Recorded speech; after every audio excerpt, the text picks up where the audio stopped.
Selamat malam Jebret Tim. Rabu balik lagi DPI sama gue lagi host yang masih anak kantoran ya tampangnya karena memang baru balik dari kantor juga.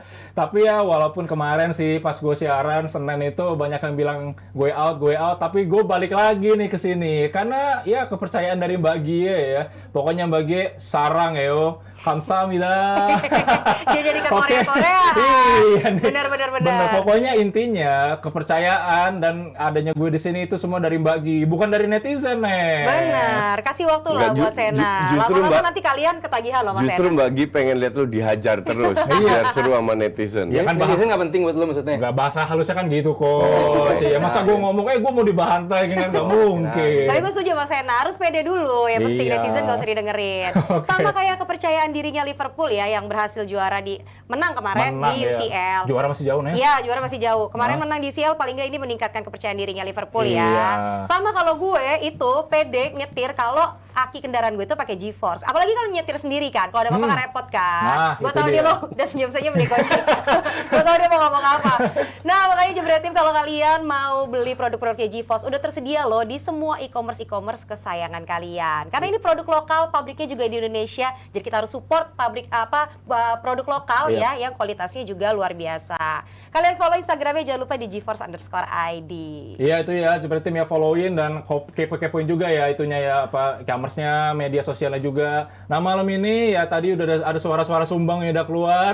Ada Mas Aldi dan Coach Justin. Lu minta diserang sih emang berawal dengan ada sumbang Coach. Iya. Kan tadi sorenya sumbang, soalnya kameranya belum ke Coach, udah suaranya. Yang bikin gue bingung, dia tiap kali opening, dia selalu gini. Padahal nggak kelihatan masuk frame semua. Namanya host kantoran. Nggak penting, aduh. Tapi ya itu rookie mistake. Ya udahlah. Oh, rookie mistake again. Oke, diserang lagi ya. Oke, kayaknya Coach semalam kayak biasa ya. iPad 4 di depan dan nonton UCL begadang ya Coach. Gue kemarin pertama kali di dunia memberikan live commentary 2 pertandingan. Di dunia. Di dunia. Yakin wow. Tidak ada orang yang melakukan itu. Wow. Live commentary di 2 match sekaligus. Ajax Liverpool sama Barca Munchen ya. Langsung 2 commentary. Langsung 2. Gue juga bingung, gue bisa nggak? Tapi Bisa I have to test myself kan. Iya. Dan ternyata gue bisa. Respect dong. Apresiasi dong. Maka dari itu jadi member. Jadi itu member. Biar bisa melihat Mengikuti. dua komentator 2 match langsung. Lu nggak gitu kan Coach? Halo pemirsa gini tangannya ke atas gini kan. Iya makanya. Dia nih ngapain aja sana ngapain aja di komen. Kemarin pasti di komen sama netizen kan. Iya, sekarang makanya. tangannya. Ya makanya ini titipannya Abrar nih di sini lagi, gue disuruh ngegoreng netizen lagi. Ngegoreng lagi. Yakin Abrar sekarang. Ya, diagi lagi ya. Tapi hari ini kita mau ngegosipin Klopp ya. Iya, yang kemarin Iya. hari Senin tuh udah digosipin sama kita Koci, gue sama Mas Aryo ya kemarin. Jangan-jangan ya. dia mau nyusul itu ya udah dipecat itu. Iya sih, siapa Thomas Tuchel ya yang udah mau dipecat tuh ya. Kalau nggak berubah-berubah. Nggak berubah ya. Tapi kemarin tuh kita lihat Liverpool punya wajah yang berbeda ya dibandingkan match yang waktu lawan Napoli. Walaupun memang menang sih 2-1, tapi ya menangnya hard fought battle gitu ya, dengan determinasi Ajax. Menurut Mas Aldi gimana? Ya, menurut gue nggak menilai ini hard fought-nya, main jeleknya. Ya, walaupun ini Liverpool bukan seperti Liverpool yang kita kenal sebelumnya, karena ada beberapa pemain yang cedera, belum kembali ke performa aslinya. Tapi paling nggak pemain-pemain yang main jelek di minggu lalu, kayak Joe Gomez, diganti dengan nama-nama seperti semalam Matip. Dan terbukti permainan Liverpool sedikit berbeda, walaupun belum ada di level Liverpool yang kita kenal ya. Gitu kan. Tapi kita lihat sendiri bahwa mereka begitu menyerang menghadapi Ajax yang juga bagus dengan XG segitu gede, wajar. XG-nya 2,9 tapi golnya emang 2. Jadi kan wajar. Lihat shot on shoot-nya juga 24. Berarti kan terbukti Liverpool ini menyerang. Cuman memang kita sama-sama harus akui bahwa di depannya Diaz dan juga Jota dan juga Salah ini belum clicking. Belum ada sinergi di antara ketiga ini. Inilah yang dari awal gue bilang bahwa PR Liverpool dan PR City ini beda banget. Kalau PR City hanya untuk melengkapi Haaland di depan, tapi kalau Liverpool dia merombak di depan ini bahwa nggak akan mudah. Dan terbukti memang sulit untuk menang menghadapi Ajax. Dan ya walaupun Ajax juga bagus emang mainnya, tapi ya bukan yang bagus-bagus banget, tapi oke lah. Tapi Liverpool sendiri belum ada di level tersebut, tapi kemenangan ini penting, 3 poin yang penting, kemenangannya penting karena next Rangers back to back. Yap. Lalu kita bakal ketemu Ajax lagi Liverpool. Lalu diakhiri dengan nanti pertandingan menghadapi di game terakhir. Jadi pertandingannya penting, menang hasilnya penting banget. Caranya seperti apa gak penting buat gue. Oke. Buat dia nggak penting, buat Klopp is very important. Ya. For Klopp and Liverpool very important. Very important cara mainnya. Bahkan Van Dijk bilang kita sekarang sudah dalam track record, dalam track di Winning mana track. kita bukan winning track, On the permainan. track. Oh, oke, On the permainan. track bahwa kita sudah bermain seperti yang kita sanggup. Karena permainan itu sangat penting. Ya kalau menurut Aldi nggak penting itu hak dia. Oke, itu gue nggak mau itu. Tapi untuk Klopp, untuk pemain itu sangat penting. Karena yang jadi masalah sekarang Liverpool itu bukan menang kalah, tapi justru permainannya. Mereka belum mencapai levelnya. Kemarin harus gue akui, dibantu Ajax juga. Ajax ngepresnya, Ajax yang kemarin gue lihat, itu bukan Ajax yang gue kenal. Karena intensitas permainan Ajax melawan Liverpool, Ajax nggak pernah main seperti itu.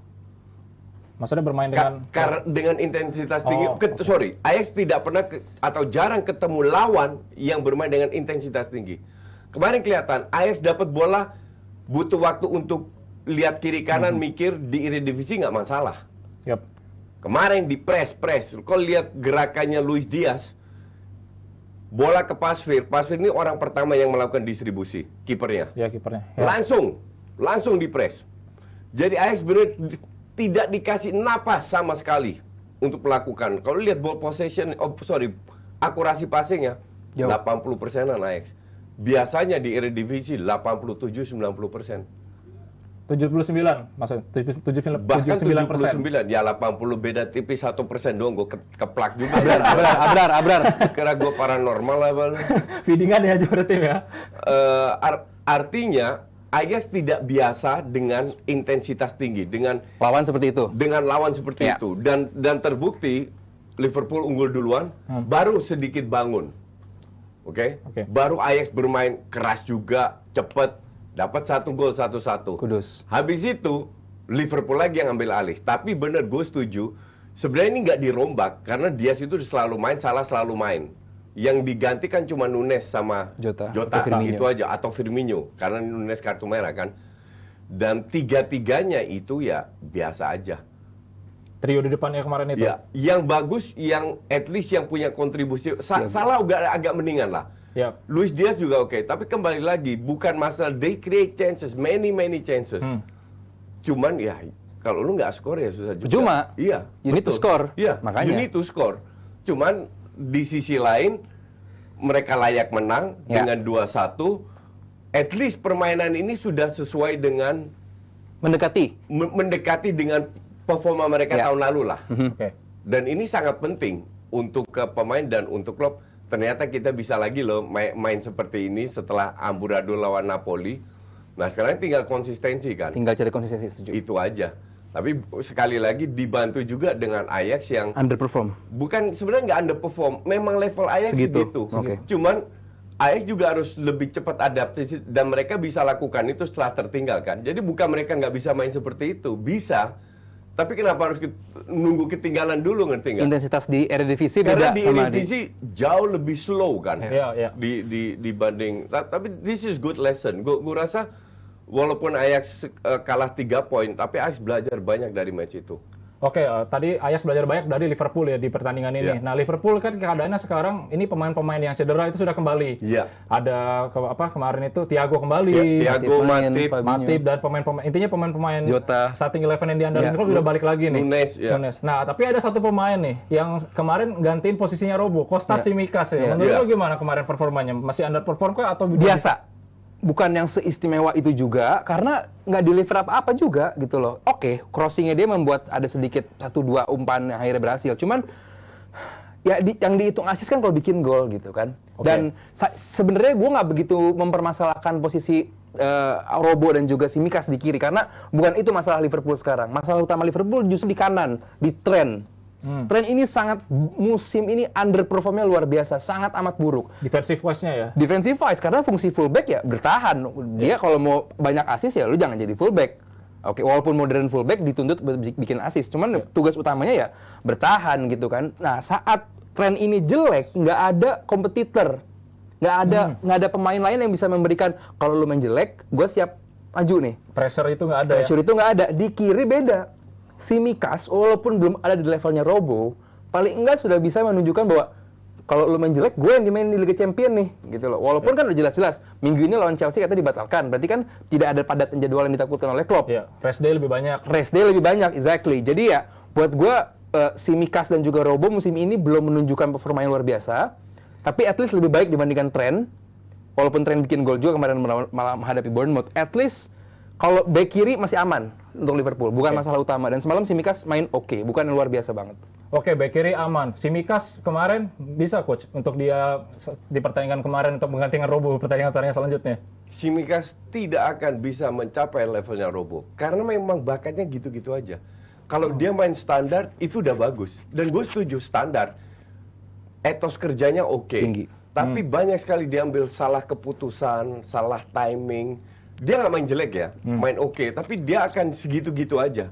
Karena ini pemain bakatnya memang segitu-gitu aja. Teknikal aspeknya jauh sama Robo berarti.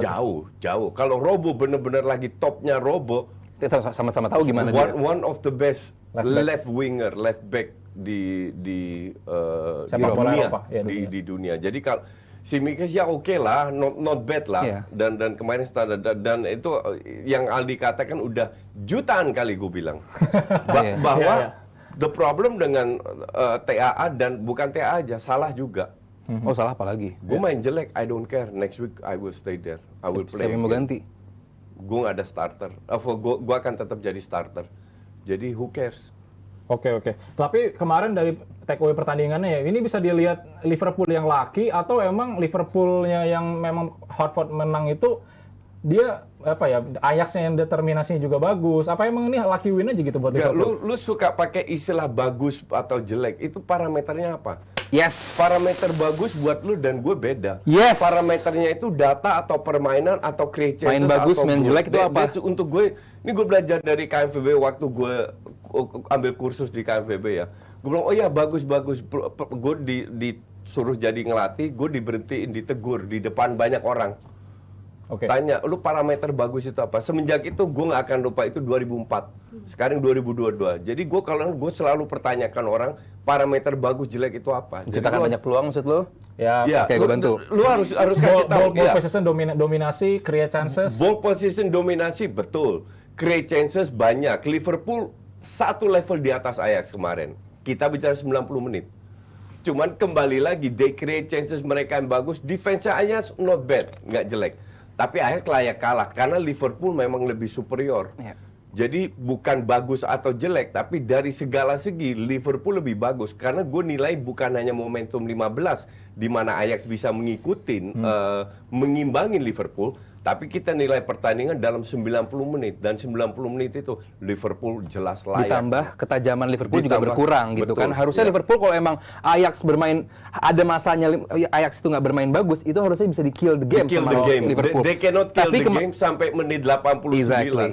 Jadi ya, Oke. kalaupun main bagus, lawannya jelek gitu. Kasarnya gitu ini kalau mau lawannya bagus, begitu main gitu. bagus itu apa sih, ngerti nggak? Iya, jadi Oke. Berarti sebenarnya ini ya, take away-nya lebih ke kualitas Liverpool yang memang lebih superior di Iya, pertandingan ini. itu buat coach. Ya, yang jadi pertanyaan kan untuk kita semua, Iya. untuk klub, untuk pemain, Bisa dibilang apakah kita bisa kembali konsisten. lagi ke level kita? Itu dulu yang penting. Ya.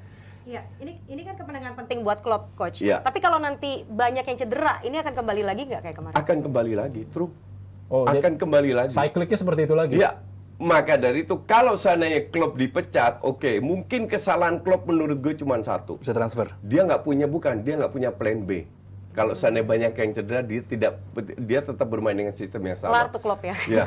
Kelar tuh barang. Nyusul nih. Tapi si pemiliknya itu nggak beli pemain sama sekali, jadi nggak bisa salin pelatih dong. Ya, wajar. Oke, tapi kemarin di konpres juga si Klopp sempat ngebela pemiliknya kan, coach. Yang FSG ya tetap didukung, dia tetap diberikan kepercayaan untuk manage Liverpool. Ya untuk didukung ya iyalah. Kalau klub Lu di dipecat, kantor siapa mau ini bos lu dipecat? dukung nggak sama lu? Iya. Ya, Ya iya makanya itu Di dia. depan publik ya. Iya Ya. makanya. Ya, di depan publik pasti. Bos lu akan bilang, Sena, target lu tetap 100 juta sebulan ya, tapi lu nggak dapet uang transportasi, uang jalan, Iya, uang bonus. apa, nothing. Apa yang lu lakukan? Ya, bos gue puas dengan gue kinerja. tapi di belakang lu menurut anjing gue disuruh perang cari 100 juta tapi gue nggak dikasih. Klopp nggak mau nambah Apa-apa. masalah. Klopp nggak Iya. mau nambah masalah. Jadi paling nggak, oke, gue dengan owner gue hubungannya ya kita sama-sama tahu lah. Henry sama Klopp ada friksi di dalam. Orang-orang yang mengikuti Liverpool mungkin coach juga tahu ada friksi di dalam. Cuman itu nggak pengen di blow up sama sama Klopp. Beda sama Tuchel. Itu beneran di blow up sama Tuchel. Terbukti waktu interview sama Todd Boehly juga Sky Sport bahwa Tuchel ini nggak bisa mengikuti visi kita. Iya. Itu akhirnya Betul. terbongkar gitu kan. Mungkin teman-teman fans Chelsea di luar sana juga tahu ada masalah ternyata di dalam sampai akhirnya harus di blow up. Ini yang coba ditutupin sama Klopp. Klopp ini pelatih yang menutupi aib pemainnya. Kalaupun ownernya ada aib ditutupi juga. Baik ini Jurgen Klopp.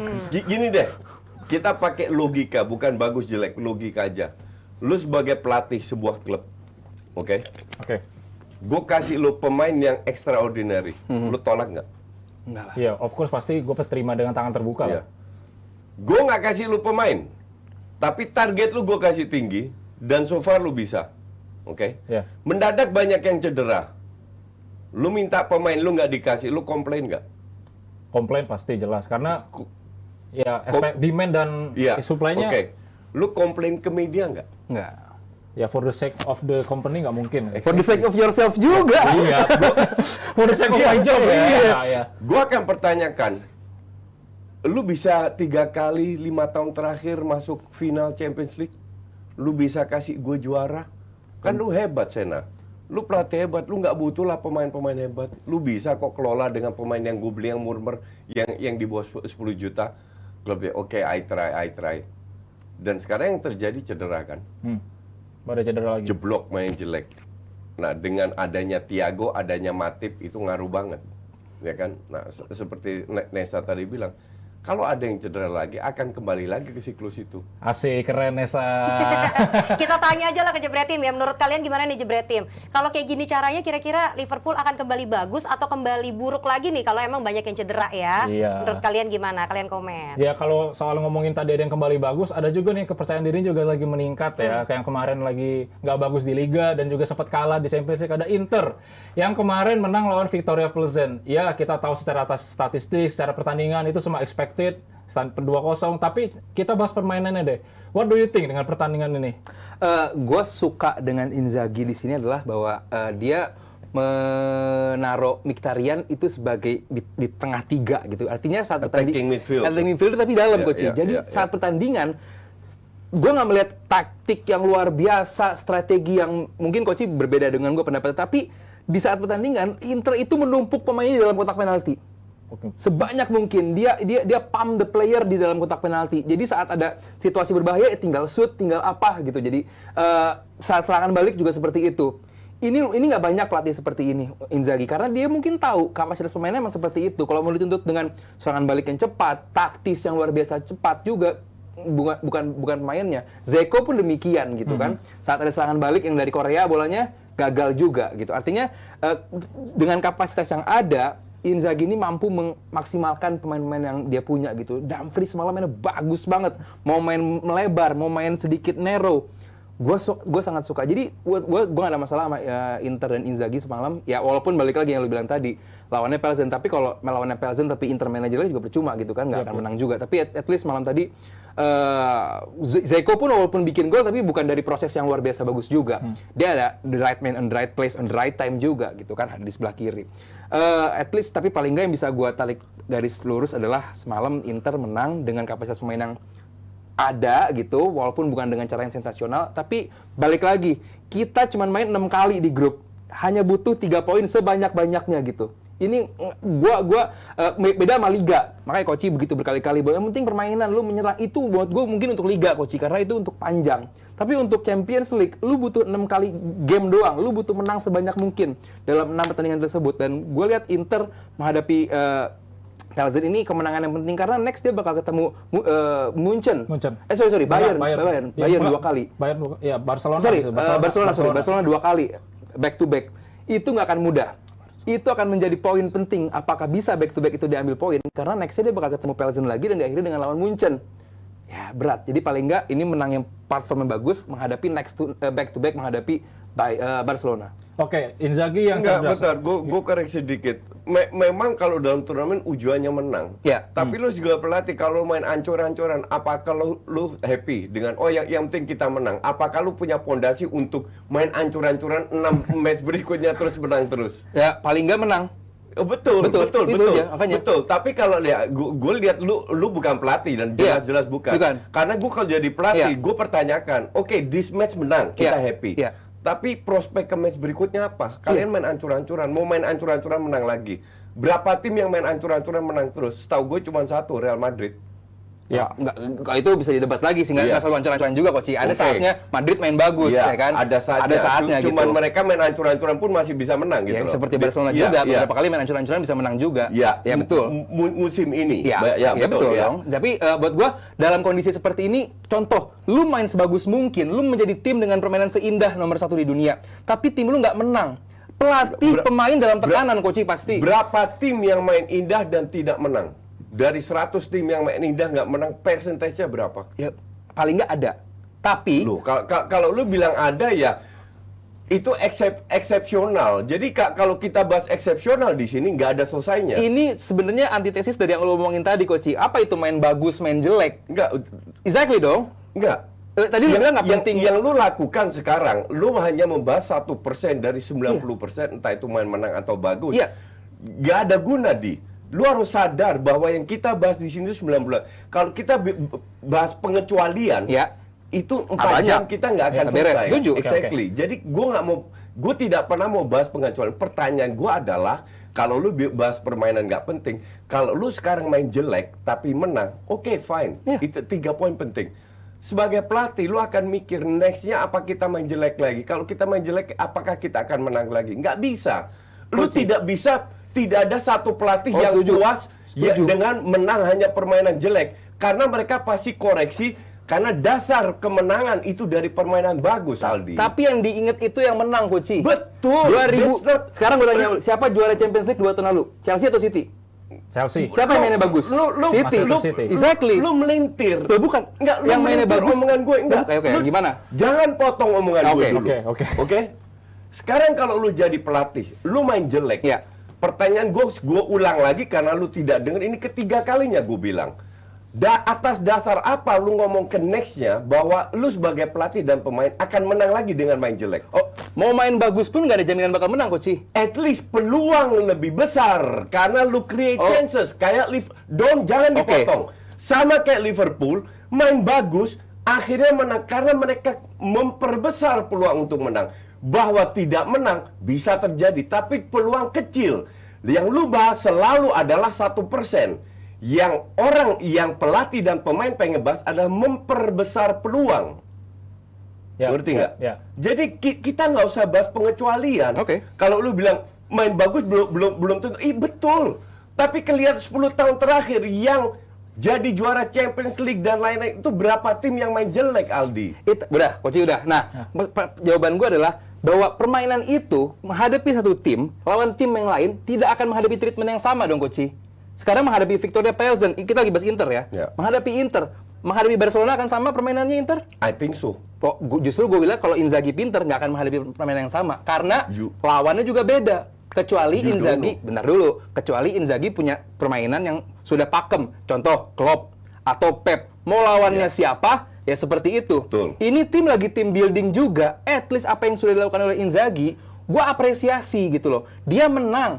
Caranya seperti apa? Menunjukkan performa yang bagus juga. Walaupun ini bukan level Inter yang seperti kita kenal juga. Tapi pelan-pelan kan sudah Gue nggak menunjukkan. pernah bilang gue nggak apresiasi. Oh iya, terus Gue hanya bilang tidak ada pelatih yang puas dengan permainan jelek terus menang. Itu yang gue katakan. Bahwa dia menang 3 poin, happy, everybody happy, Ya. termasuk fansnya. That's okay. Ya. Tapi bukan berarti happy dengan permainannya. Tetap akan dikritik biar next time-nya kita akan main lebih bagus Oh, lagi. itu gue setuju. Oke. Itu gue setuju. That's the point. Itu gue setuju. Jadi bukan jangan bilang lu kalau menang belum tentu menang. That's true. Iya. Tapi peluangnya kecil karena sebagian besar orang-orang yang menang itu mainnya bagus, bukan dengan main jelek. Iya. Karena kalau lu main bagus, lu create peluang, lu create chances. Oke, itu ya Jebret Tim ya, dua sudut pandang berbeda, ada yang main bagus, ada yang main konsisten bagus, yang memperoleh hasil, tapi intinya nih balik lagi ke pertanyaan bahwa kemarin itu kalau ngomong soal kualitas bagus nih, ada strikernya Inter Milan, ada Lukaku, ada Korea, ada Lautaro Martinez dan juga satu lagi Dzeko. Nah, 4 striker ini Simone Inzaghi punya luxury kan untuk meratasi striker-striker ini. Nah, menurut Bang Aldi ini gimana? Gue nggak begitu silau dengan sinarnya Lukaku atau Dzeko musim ini. Tapi yang gue sangat apresiasi adalah keberadaan Korea dan Lautaro Martinez. Ini benar-benar dua pemain yang bisa menjadi motor, baik dalam penyerangan maupun penguasaan bola. Dia bisa mundur ke belakang dan juga bisa aktif menyerang. Kalau Dzeko sama Lukaku, ya kita sama-sama tahu levelnya seperti apalah gitu loh. Tapi kalau Korea, lihat sendiri, dia asisnya juga aktif, golnya juga banyak. Ini pemain yang bisa aktif dalam creating chances juga, menciptakan peluang dan juga bisa killing the game. Ini pemain yang sangat amat gua nikmati pertandingannya. Di luar juga Dumfries di sayap kanan luarnya Inter. Itu dua pemain yang buat gua privilege buat Inzaghi miliki. Oke, Coach, what do you think? Gue kalau nggak salah lihat satu match di mana Korea main dengan Martinez itu nggak jalan sama sekali. Jadi 4 pasangan yang dimiliki itu udah bagus. Dalam arti 2 pemain yang skillful, yang very mobile, 2 real striker. Nah ini harus digabung. Either Lautaro Martinez dengan Lukaku atau Dzeko. Biasanya Lautaro Martinez Lukaku karena berakal mereka nggak bagus diganti dengan Korea dengan Dzeko. Jadi kalau lu mainin Dzeko Martinez sama Korea itu nggak jalan. Ngerti nggak? Jadi harus ada either satu Lukaku atau satu Dzeko. Jadi 2 tipikal striker yang berbeda. Jadi lu punya 4 dengan 2 karakter di mana lu bisa switch. Okay. Dan itu sudah dimainkan oleh Inzaghi dengan atau 2 kecil doang, itu nggak jalan. Sampai akhirnya Korea diganti dengan Dzeko, baru mereka cetak gol. Oke, itu dia tadi ya. Tapi masalahnya kira-kira bisa lolos nggak nih mereka dari grup neraka? Nah itu. Enggak. Kuncinya nanti ini back to back menghadapi Barcelona. Gue berani taruhan sama Aldi, nggak bakal lolos. Nggak bakal lolos. Jadi Bayern dan Barcelona yang bakal lolos. Iya. Oke, Inter either dia di Europa League atau di bawah ya. Iya. Oke. Kalau menurut gue juga emang setuju sama Koci, enggak. Oh, Karena iya? gue bukan Internisti. Iya. Balik lagi Milanisti ya, Nes ya. Milanisti dong. Iya. Inter itu terlalu tidak konsisten musim ini. Ya Inter bagus, cuman levelnya masih belum di Barcelona atau Bayern lah gitu. Jadi Bagusnya bahkan di Serie A pun mereka terlalu nggak konsisten. Mereka berapa kali ugly game loh menangnya. Ugly win. Jadi nggak ada dasar untuk karena mainnya nggak bagus, nggak ada dasar untuk nextnya akan menang lagi dengan main jelek. bukan berarti nggak akan lolos juga, mungkin, cuman probabilitasnya kecil. Iya. Oke. Ya. That's why kita nggak bahas pengecualian, kita bahas probabilitas paling besar. Ya oke, itu ya selalu ada titipan ya. Kalau Nesa ya dari Milan ya. Nesa aus banget kayaknya minum terus ya tadi. Iya. Bahas Inter sih. Iya, makanya. Ya udah deh kalau gitu kita habis ini mungkin menungguin bahas Barca ya Jebret Tim ya. Tapi setelah yang satu ini. Hari ini kita kedatangan couple, sialah couple yang sungguh romantis. Ada, gue sempet denger sih katanya julukan kalian visual apa gitu ya? Apa tuh? Apa sih kayak karena katanya wajah mereka lebih kepada model-model ya, jadi bukan ke pemain badminton. Ada Sabar alias Iboy sama ada Reza Palevi di Jebret Talks hari ini. Boleh tepuk tangan, woi semua. Nah mungkin kita ketika di Platas kita udah ngobrol ketika kita mutusin buat profesional ya kita komit akan berdua buat main buat main mau di nasional apa di internasional gitu. Kita 50 50 ya? Itu double. 50 berdua apa satu-satu? Oh, berdua. Pokoknya 50. Iya. 50. Itu di daerah mana tuh? Di kemarin di Mabes, di Langkap. Di Kasal. Wah, yang baru ya? Iya, yang kemarin Iya kan? yang bulan Lu menang? Menang. Cair. Turunnya berapa lama duitnya? Langsung. Oh langsung, anjur. Berarti kita harus langsung. Wah. Nanya dulu. Itu dia Jebret Talks bersama pasangan ganda putra Sabar dan Reza ya. Yang nanti mereka juga akan tampil di PB INA tanggal 17 dan 18 September. Langsung aja nonton di Jebret Media TV dan datang juga nanti tanggal 17 dan 18 ya PB INA Open Fun Turnamen. Karena Nesa juga nanti ada di sana. Dan tapi ini terbatas. Nanti akan dipilih sama Mimin ya siapa yang berhak mendapatkan tiket untuk nonton tanggal 17 dan 18. Oke, udah dapat pasangannya masing-masing ya tadi ya PB INA ya. Lagi rajin-rajinnya udah dapat pasangan masing-masing karena kemarin udah drawing kan. Dari aja kan udah dapat pasangan pas yang kemarin bulu tangkis. Iya, aduh, kok kita ke sana ya. Oke, balik ke sepak bola lagi ya. Ada Barcelona Bayern Munchen yang semalam bertanding. Balik lagi nih, kita lihat kemarin sudah diskusi nih sama Koci, sama Bang Haryo dan gue juga, bahwa kemenangan-kemenangan Barcelona ini lu nggak puas dengan kemenangan Barcelona ini. Dan mungkin malam ini, semalam ya, lawan Bayern Munchen itu terlihat, Coach, defense Barcelona yang diekspos oleh Bayern Munchen. What do you think? Gue lihat pertandingan ini punya banyak wajah. Di babak pertama, Munchen menguasai. Munchen create beberapa setengah peluang karena banyak diblok. Mereka berapa kali bahaya masuk kotak penalti. Tapi peluang terbesar itu dari Barca. Oke. Yep. Nah, karena 3 pemainnya depannya lagi bapuk, mereka nggak cetak gol. Itu di babak pertama. Babak kedua, di awal-awal 10 menit Munchen udah cetak 2 gol. Oke. Ya. Yang bikin Gol gue cepat. kesel sama Xavi itu ya itu. Pilihan pemainnya itu untuk gue nggak make sense. Lagi-lagi ya, player selection ya. Ya. Itu untuk gue nggak make sense.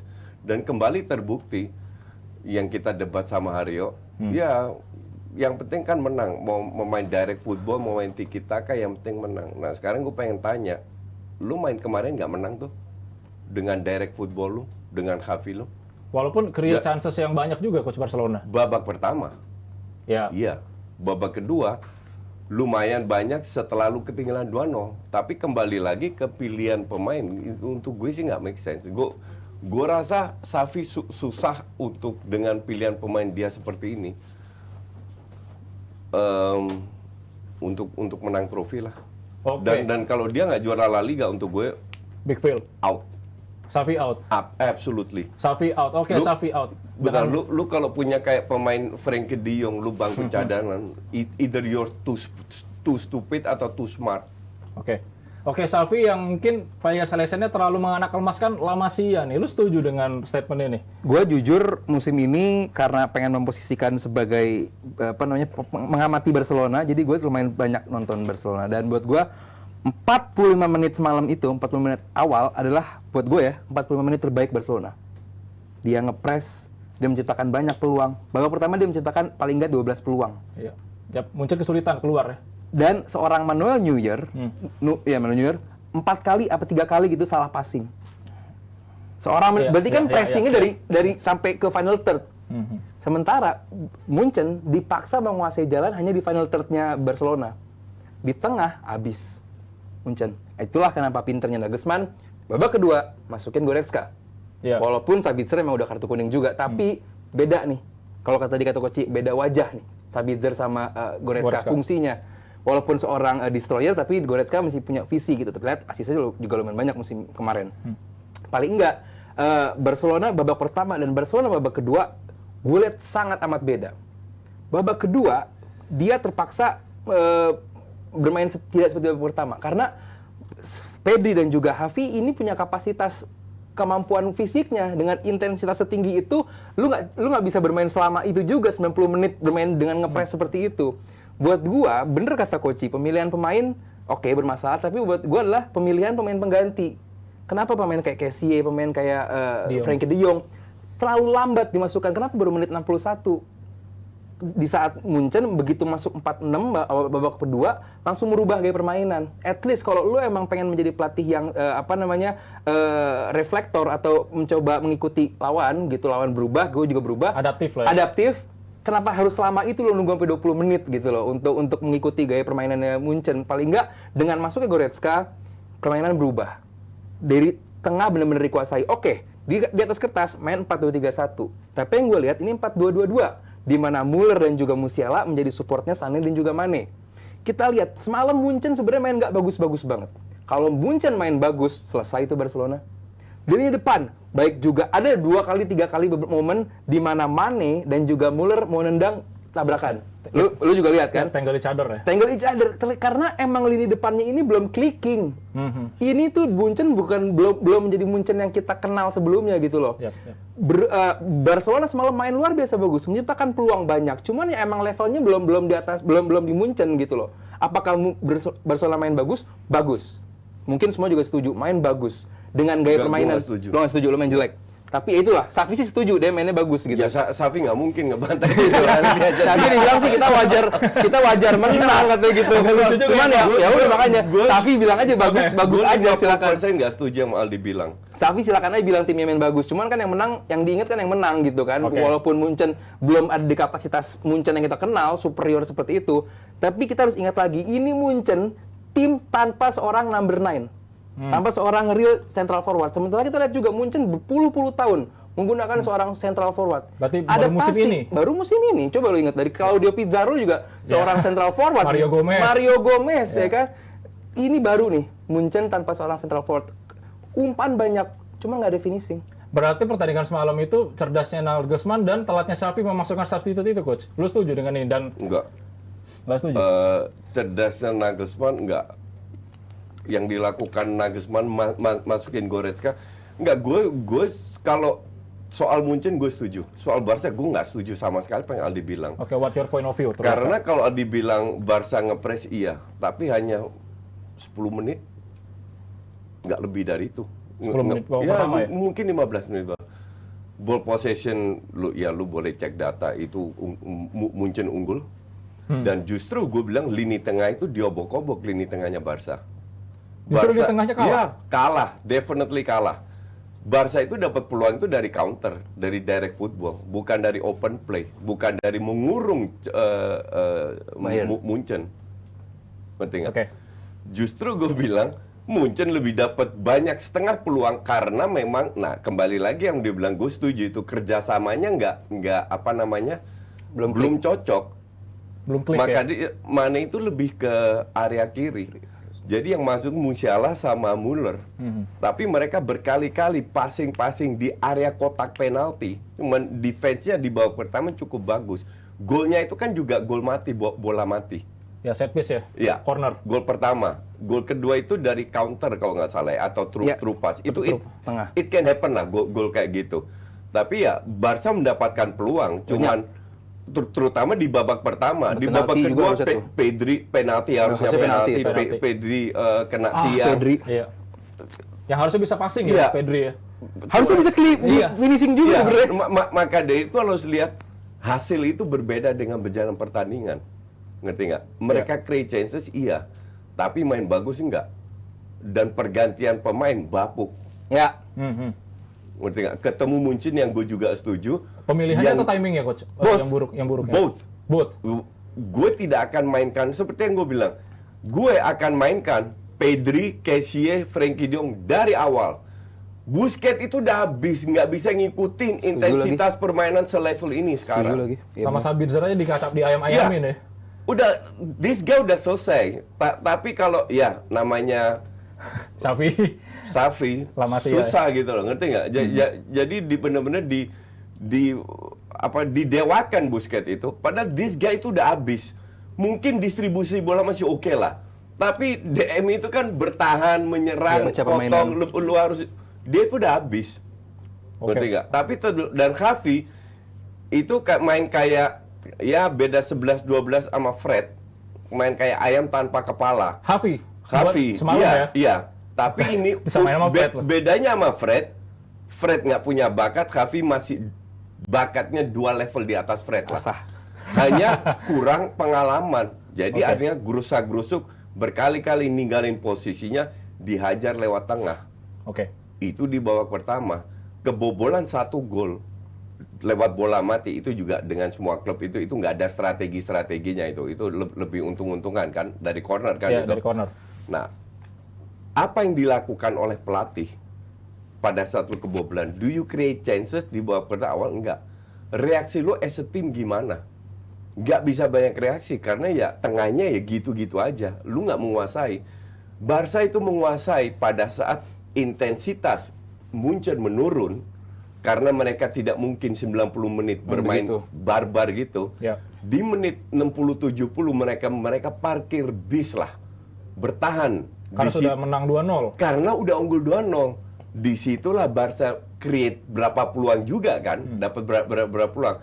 Cuman kembali lagi, kalau lu lihat lawan lu mundur, karena udah unggul, staminanya udah menurun, lu masukin minimal 3 pemain.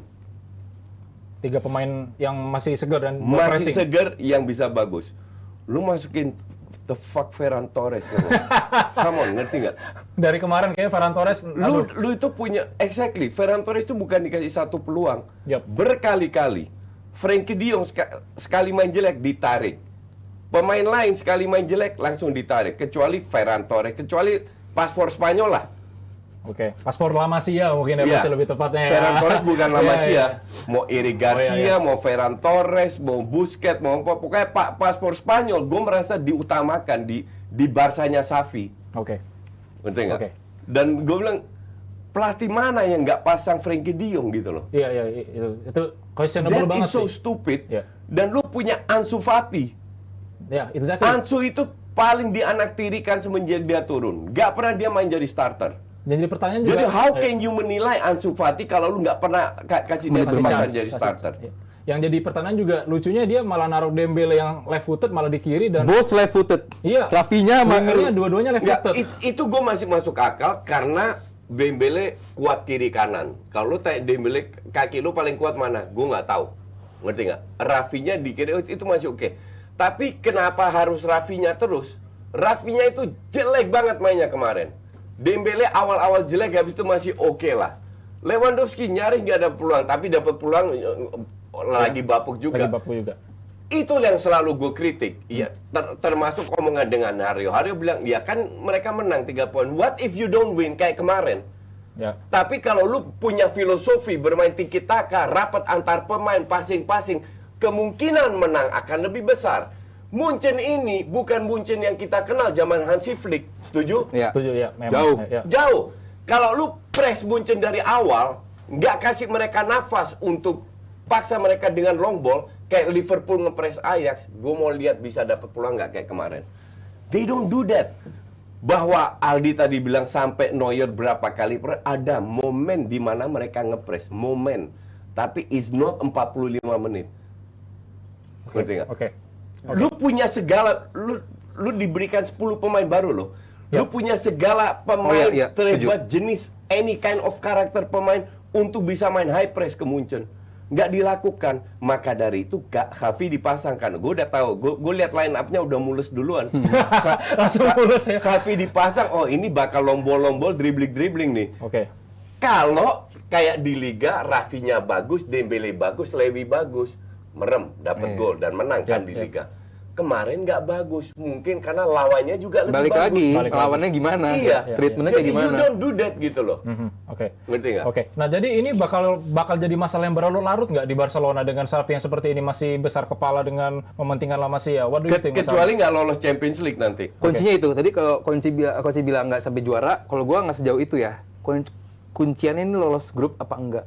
Ini bakal menjadi momen buat Xavi bertahan apa enggak. Jadi kuncinya Xavi buat gue di Inter. Kalau sampai Inter yang lolos, Barcelona enggak, kelar. Kalau lu nggak bisa menang lawan Inter, Barca itu bener-bener 1,5 level di atas Ya. Inter loh. Quality wise ya. All. Quality pemain, quality permainan, dari segala segi Barca unggul. Quality pelatih? Quality pelatih gue masih pertanyakan. Oke, masih pertanyaan. Soal Xavi juga masih hijau nih. Iya ya. kan? Nggak, Oke. karena pada saat Xavi masuk, gue bilang, I give him the benefit of the doubt, Iya, ya kan? iya, Karena belum dapat banyak pemain baru kan. Iya, iya. Dengan pemain-pemain adanya, oke lah, masih bermain bagus. Harusnya menang. Tapi tahun ini dapat begitu banyak pemain, setengahnya lu cadangin hanya demi pemain yang paspor Spanyol. Ya. Ansu Fati juga paspor Spanyol, cuman bukan asli orang Spanyol. Itu gue pertanyakan serius. Oke, ini gimana Mas Aldi? Apa? Kalau lu ngelihat ini harusnya Aldi. Mas Aldi. Oke. Ini harusnya jadi ini dong. Santai. Xavi harusnya sadar dan ngelihat ini masalahnya harusnya Xavi harus Ya, seperti apa? Gini, namanya seorang pelatih. Mau pelatih di Eropa sana, sampai pelatih di kelurahan di sini, dia punya ideologi. Dia punya visi, dia punya apa yang dianggap benar sama dianya. Itu pasti bakal dilakukan. Gitu loh. Mau itu nantinya benar, mau itu nantinya salah, itu nomor sekian. Tapi namanya seorang pelatih, dia belajar, dia sampai mendapatkan license. Dia punya apa ya namanya ya? Punya visi. Visi atau iya. cara pandang sepak bola gitu. Ya sama kayak Tuchel punya visi juga, dipecat juga. Itu dia. Ya. Kadang it works, kadang itu enggak gitu loh. Cuman bener kata Koci, ini materi pemainnya materi pemain luar biasa gitu loh. Udah Barcelona yang sekarang dengan Barcelona 2 bulan 3 bulan yang lalu mungkin berbeda gitu. Beda banget. Iya, kalau 3 bulan lalu mungkin kita bisa write off Barcelona secepat itulah gitu loh. Cuman kalau Barcelona sekarang dengan materi pemain lu kalau main di PS kan pakai Barcelona menang mulu deh kayaknya. Ini all star gitu loh. Di belakang Koundé segitu bagusnya. Marcos Alonso juga ya oke lumayan lah. Di tengah Lumayan juga. Marcos Alonso. Iya gitu loh. Kiper. Ini tim bagus. Dibanding Alex Balti ya? Cuman gua jujur ya, gua nggak suka sama Xavi, udah gitu aja. Gua tim Xavi out. Tim Xavi out. Gue tim Xavi out karena ini tim satu orang bilang Untuk saat ini karena orang gini bilang semua Xavi ini adalah lulusan La Masia akan membawa ideologi La Masia. Nggak ada tiki takanya tuh semalam. Nggak ada tiganya. Bukan semalam doang. Iya, Di makanya. La Liga pun nggak ada Exactly. tiki-takanya. Orang kan mengharapkan datangnya seorang Xavi, alumnusnya Pep Guardiola gitu kan, paling nggak bisa memberikan Balikin filosofi. filosofi dia paling nggak. Position game ya. Sekarang kan orang lu mau ngomong tiki taka sejauh apa? Ada yang tiga pemain oper-operan nggak sih? Lu tahu dong tiki taka seperti apa gitu kan? Kalau nggak tahu googling deh. Paling enggak tiki taka itu berjalan apa enggak gitu. Tiki taka kan kayak ada bunyian tiki taka gitu. Jadi ada satu pemain poros, ada dua. Umpan lagi, segitiga lagi. Bercepat. Dan Barcelona pemain semalam adalah pemain ngoper orang yang diem. Barcelona itu ngoper pemain yang bergerak tanpa bola. Ya. Pergerakan tanpa bola itu Barcelona itu dulu rajanya gitu loh. Ditakuti. Sekarang dioper dulu baru lari. Ini bukan Barcelona yang kita kenal. Tapi Xavi masih banyak waktu kan untuk Xavi memperbaiki dan harusnya dia sadar di match ini he has to change. Dia nggak sadar, buktinya dia bilang salah satu match terbaik kita kok, kita main bagus, kita like menang kok. Iya. Dia Jadi nggak sadar. Masih denial berarti. Dia nggak jauh beda sama Tuchel kan? Ya. Kan Tuchel juga bilang, oh kita main bagus apa, ini sistem oke, sistemnya nggak dulu ujungnya dipecat. Gara-gara ownernya baru juga ya kan, butuh nama bagus bla bla bla. Tapi karena dia nggak perform kan? Nggak perform juga. Kalau dia Lebih menang permisif terus, aja coach akhirnya. kalau dia dengan owner bentrok, dia menang terus bakal dipecat. Aman. Nggak bakal dipecat. Aman. Yap. Iya, Cuma kan? tekanan beda dibandingin Xavi. Iya.